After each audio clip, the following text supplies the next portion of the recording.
The book of 1 Samuel. In the Old Testament. Read from the New King James. 1 Samuel chapter 19 verse 1 through 24. Now Saul spoke to Jonathan his son and to all his servants, that they should kill David. But Jonathan, Saul's son, delighted greatly in David. So Jonathan told David, saying, My father Saul seeks to kill you.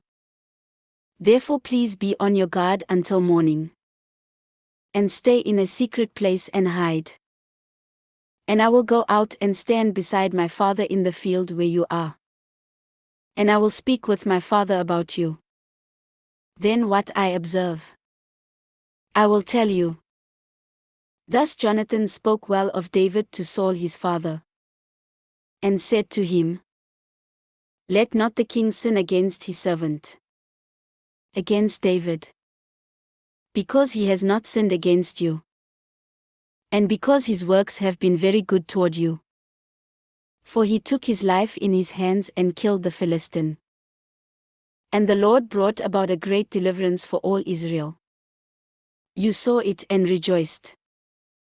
Why then will you sin against innocent blood, to kill David without a cause? So Saul heeded the voice of Jonathan.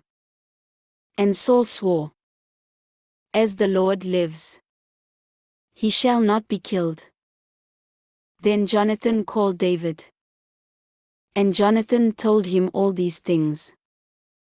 So Jonathan brought David to Saul. And he was in his presence as in times past. And there was war again.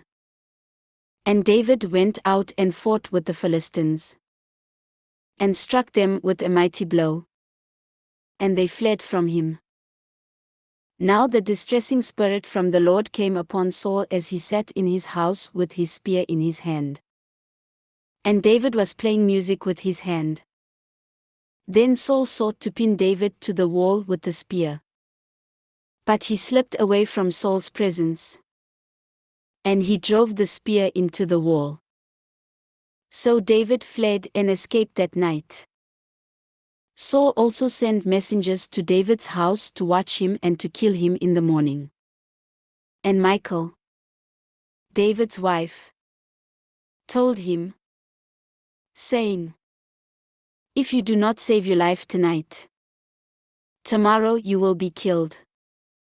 So Michal let David down through a window, and he went and fled and escaped. And Michal took an image and laid it in the bed, put a cover of goat's hair for his head, and covered it with clothes. So when Saul sent messengers to take David, she said, He is sick. Then Saul sent the messengers back to see David, saying, Bring him up to me in the bed, that I may kill him. And when the messengers had come in, there was the image in the bed, with a cover of goat's hair for his head. Then Saul said to Michal, Why have you deceived me like this, and sent my enemy away, so that he has escaped? And Michal answered Saul. He said to me, Let me go. Why should I kill you? So David fled and escaped, and went to Samuel at Ramah, and told him all that Saul had done to him. And he and Samuel went and stayed in Naioth.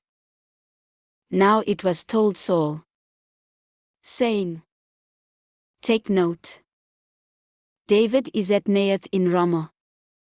Then Saul sent messengers to take David. And when they saw the group of prophets prophesying, and Samuel standing as leader over them, the Spirit of God came upon the messengers of Saul, and they also prophesied. And when Saul was told, he sent other messengers, and they prophesied likewise. Then Saul sent messengers again the third time, and they prophesied also. Then he also went to Ramah. and came to the great well that is at Sechu. So he asked and said, Where are Samuel and David? And someone said, Indeed they are at Naioth in Ramah. So he went there to Naioth in Ramah. Then the Spirit of God was upon him also. And he went on and prophesied until he came to Naioth in Ramah. And he also stripped off his clothes and prophesied before Samuel in like manner. And lay down naked all that day and all that night. Therefore they say, Is Saul also among the prophets? This ends 1 Samuel chapter 19.